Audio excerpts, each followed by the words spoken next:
Halo pemirsa JPR TV dari Sabang sampai Maroke, dari Liangas hingga Pulau Rote. Bertemu lagi bersama saya Mona Azhari Nisa dalam program Kominfo Newsroom.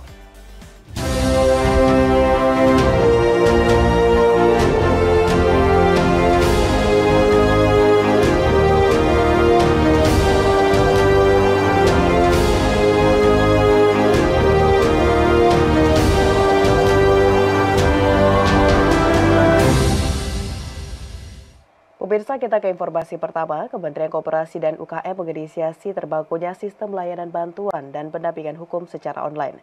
Sistem ini berfungsi untuk menyediakan akses bagi UKM dalam mendapatkan fasilitas perlindungan hukum secara online.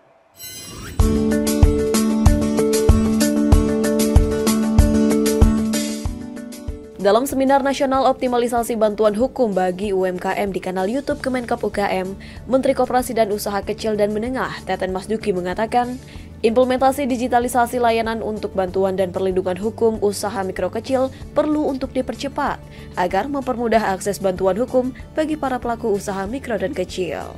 Namun karena karakteristiknya, usaha mikro dan kecil masih dihadapkan pada sejumlah permasalahan dalam mengembangkan usahanya, termasuk permasalahan di bidang hukum, seperti kredit macet, utang piutang, wan prestasi atau gagal bayar, dan sebagainya. Oleh karenanya, Undang-Undang Cipta Kerja dan Peraturan Pemerintah Nomor 7 Tahun 2021 telah mengamanatkan pemerintah untuk wajib memberikan akses perlindungan, dalam hal ini perlindungan hukum yang salah satunya diimplementasikan melalui layanan bantuan dan pendampingan hukum kepada pelaku usaha mikro dan kecil. Untuk itu, ini tidak bisa dilakukan sendiri. Perlu sinergi dan kolaborasi secara nyata untuk memberikan literasi hukum sekaligus layanan bantuan dan pendampingan hukum yang dapat dimanfaatkan oleh para pelaku usaha. Bapak Ibu hadirin yang berbahagia, untuk memudahkan akses bantuan hukum bagi pelaku usaha mikro dan kecil, digitalisasi layanan bantuan dan pendampingan hukum perlu segera diimplementasikan. Saya berharap dengan adanya program ini dapat membantu para pelaku usaha mikro dan kecil dalam menyelesaikan berbagai permasalahan terkait dengan masalah hukum. Pada kesempatan yang sama, Deputi Bidang Usaha Mikro Kemenkop UKM Julius menyampaikan, pemerintah melalui Kementerian Koperasi dan UKM berupaya hadir untuk merespon dan membantu pelaku UKM dan koperasi dengan menyediakan fasilitas akses payung hukum dan pendampingan hukum bagi UMKM.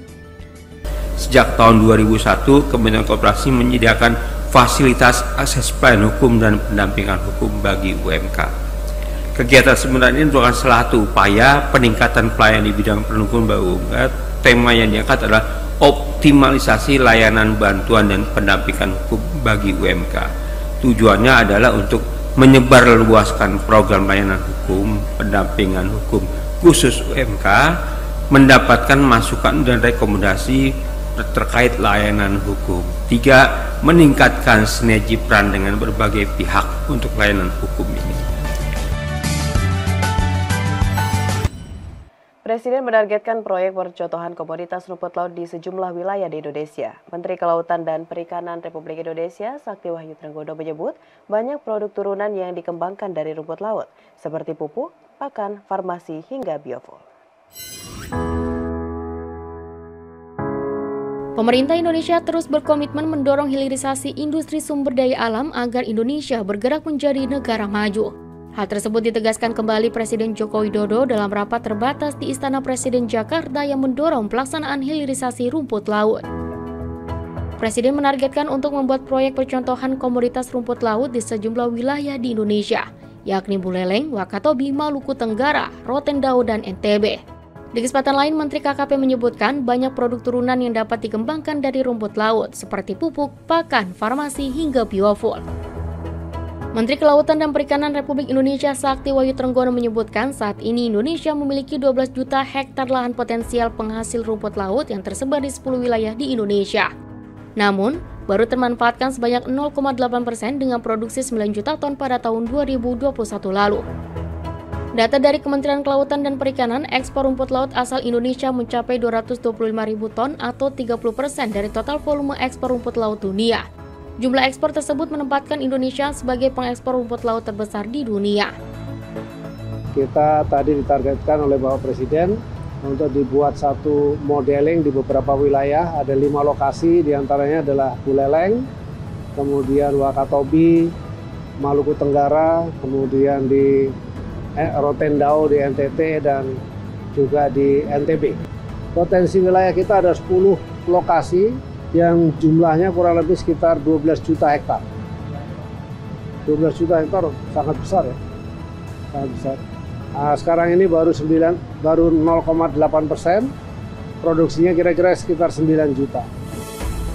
Sebelumnya, Menteri Investasi Bali Lahadalia telah menekankan bahwa fokus hilirisasi Indonesia ke depannya bukan hanya di sektor pertambangan, tetapi juga minyak, gas bumi, hasil laut hingga kehutanan. Hal tersebut selain sebagai instrumen untuk menuju Indonesia maju, juga untuk membuka lapangan pekerjaan dan meningkatkan pendapatan. Pemirsa, Presiden Joko Widodo menegaskan bahwa uang rakyat dalam APBN dan APBD tidak untuk membiayai birokrasi, namun untuk merealisasikan program yang bermanfaat bagi masyarakat. Hal tersebut disampaikan Presiden usai menerima laporan hasil pemeriksaan dan laporan keuangan pemerintah pusat tahun 2023 di Istana Negara Jakarta.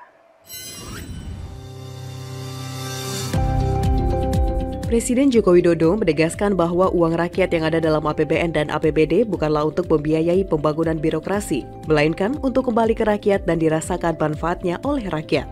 Hal tersebut disampaikan Presiden usai menerima laporan hasil pemeriksaan dan laporan keuangan pemerintah pusat tahun 2023 di Istana Presiden Jakarta.